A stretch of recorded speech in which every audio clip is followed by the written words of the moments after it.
Hi everyone, I'm Rachel from Ellii, and this video is for students. I'll be showing you how to connect your Google account to your Ellii account. So the next time you log in, you can use your Google account. So let's get started. Enter your email or username, your password, and click the blue login button. Once you have logged in, click the arrow next to your name and click My Profile from the drop-down menu. Once on your profile page, scroll down and click Connect Google Account at the bottom. Once you are on the Google sign-in page, enter the email you use for your Google account and click Next.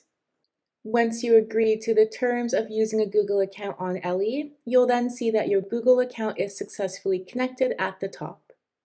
This means the next time you go to log in, you can click Log In and click Log In with Google to continue accessing your Ellii account.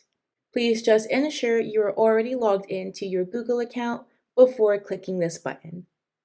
That's it for this video on how to connect your Google account to your Ellii account. If you have any questions, please let us know. Happy learning! Ellii.